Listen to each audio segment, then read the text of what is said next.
Good morning students. Last time हम लोगों ने PN junction diode as a half wave rectifier पढ़ना शुरू किया था। तो उसमें मैंने आपको बताया था कि एक तो सबसे पहले सर्किट डायग्राम देखो।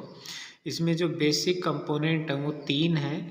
पहला मैंने बताया था ट्रांसफॉर्मर है, जिसके अंदर दो कॉइल होती हैं। जैसे ये पी यहाँ पे प्राइमरी कॉइल को रिप्रेजेंट कर रहा है, एस यहाँ पे सेकेंडरी कॉइल को रिप्रेजेंट कर रहा है, और ये जो दो डंडे हैं ये शो कर रहे हैं कि ये दोनों कॉइल एक ही कोर पे लिपटे हुए हैं। दूसरा है P N junction diode, D यहाँ पे नज़र आ रहा होगा। और तीसरा है एक रेजिस्टेंस जिसे हम लोड रेजिस्टेंस कहते हैं। तो half wave rectifier consist of a transformer, junction diode D and a load resistance R L. तो हमें पता है कि रेक्टिफायर काम क्या आता है भाई, एसी को डीसी में कन्वर्ट करने के काम आता है रेक्टिफायर। तो इसके हिसाब से देखें तो ये क्या कह रहा है हमें कि the primary coil of the transformer is connected to the AC mains.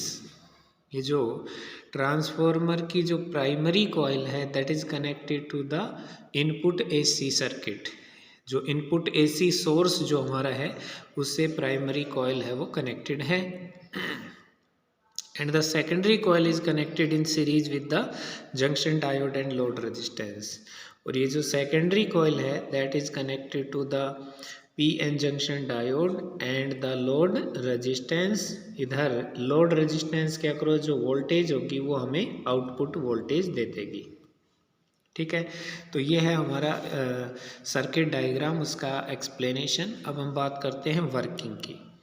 तो आप लोगों को याद होगा कि हमने लास्ट टाइम बात की थी कि जो रेक्टिफायर की वर्किंग है that is based on the principal that the diode offer very small resistance when it is forward bias and it offers very large resistance when it is reverse bias.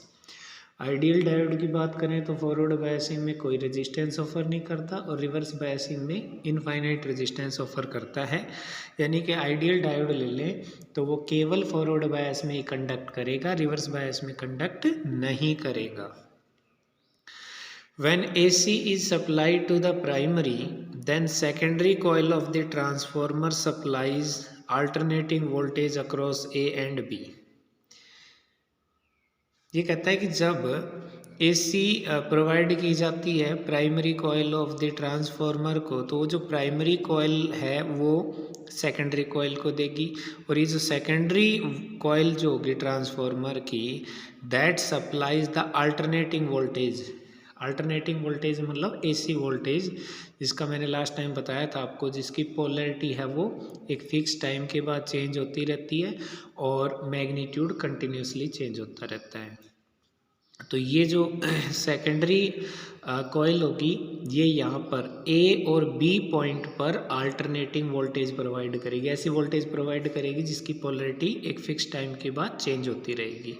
तो आपको दिख रहा है जो point A है ये P region से connected है और बी जो है ये लोड रेजिस्टेंस से होते हुए एन से कनेक्टेड है। इसकी वर्किंग के लिए आप देख सकते हैं आगे। During the positive half cycle of input AC voltage, the AND A is positive and AND B is negative। ये कहता है, देखिए साथ साथ वेव फॉर्म भी बनाना है हमें। ये ऊपर जो लिखा है ये इनपुट AC वोल्टेज है और नीचे है ये आउटपुट वोल्टेज है। इधर हमने वोल्टेज ऑफ ए मतलब ए पॉइंट पे जो वोल्टेज है वो ली है, और इधर हमने voltage across the load resistance ली है, इधर टाइम है दोनों में ही। तो ये कहता है कि जब हम during the positive half cycle की बात कर रहे हैं, इनपुट वोल्टेज की ये जो पॉजिटिव हाफ साइकिल की बात कर रहे हैं, इन दैट केस ये कह रहा है कि जो पॉइंट ए है हमारा वो पॉजिटिव टर्मिनल होगा और बी जो एंड है वो नेगेटिव टर्मिनल होगा।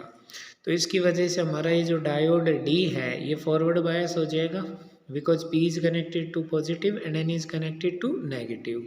So because the diode is forward bias, so current will flow in the circuit as shown in the figure। जो डायरेक्शन है करंट की वो P से N होगी, तो इस रेजिस्टेंस में से करंट फ्लो करेगा। करंट फ्लो करेगा तो करंट गुणा रेजिस्टेंस वोल्टेज दे देगा आपको। ठीक है, मैं आपको यहीं समझा देता हूँ डायग्राम में। तो पॉजिटिव हाफ साइकिल में तो ये हुआ and we will get the output. But during the negative half cycle, polarities will change. A will become negative and B will become positive. So in this case, this diode is reverse bias. And reverse bias, we will say that the diode will not conduct. Diode conduct नहीं करेगा, इसलिए there will be no current in the circuit, so there will be no output. यही चीज़ आप यहाँ देख सकते हैं जो हमने बताया था कि the diode during the positive half cycle of the AC voltage, the end A is positive and the end B is negative. The diode D is forward biased and a current I flows through the load resistance. Diode forward bias हो जाएगा और एक current I flow करेगा load resistance में से. The output voltage across the load resistance is the same waveform as the positive half cycle of the input. तो जो output voltage है उसका फार्मूला हो जाएगा I गुणा RL और उसकी वेव फॉर्म वैसी ही होगी जैसे कि इनपुट में वेव फॉर्म थी. तो आपने देखा पॉजिटिव हाफ साइकिल जब थी तो आउटपुट में भी पॉजिटिव हाफ साइकिल मिल गई हमें. During the negative half cycle the end A become negative and B become positive. The diode is reverse bias and no current flows, so no output is obtained. In this way, we obtain output only for positive half cycle of input voltage, and so the rectifier is called half wave rectifier. तो ये मैंने समझा दिया था कि negative half cycle के दौरान polarities इस तरह से होंगी कि डायोड रिवर्स बायस हो जाएगा जिसकी वजह से कोई आउटपुट हमें नहीं मिलेगी. तो इस दौरान कोई आउटपुट नहीं मिली. अगेन पॉजिटिव हाफ साइकिल जब आएगी तो फिर से फॉरवर्ड बायसिंग होगी तो we will obtain the output. In this way हमने देखा कि इस रेक्टिफायर में केवल हमें हाफ वेव के लिए ही आउटपुट नज़र आ रहा है, मिल रहा है. That's why this is known as half wave rectifier. The output and input voltage are shown in the figure जो दिखाया गया है. The output voltage is unidirectional but pulsating. जो आउटपुट वोल्टेज हमें मिली है ये पहली बात तो यूनिडायरेक्शनल है. मतलब क्या है कि एक ही तरह की फिक्स पोलैरिटीज को शो करेगी परंतु पल्सेटिंग है. इसका मतलब उसकी वैल्यू जो है वो मैग्नीट्यूड उसका चेंज हो रहा है, पल्सेटिंग बिहेवियर वो शो कर रहा है. ठीक है. इसके बाद में एक इम्पॉर्टेंट पॉइंट है इसी से संबंधित. ये कहता है कि in half wave rectifier the frequency of output voltage और current is equal to the frequency of the input voltage और करंट. हाफ वेव रेक्टिफायर में फ्रीक्वेंसी चेंज नहीं होती. बाकी नेक्स्ट वीडियो में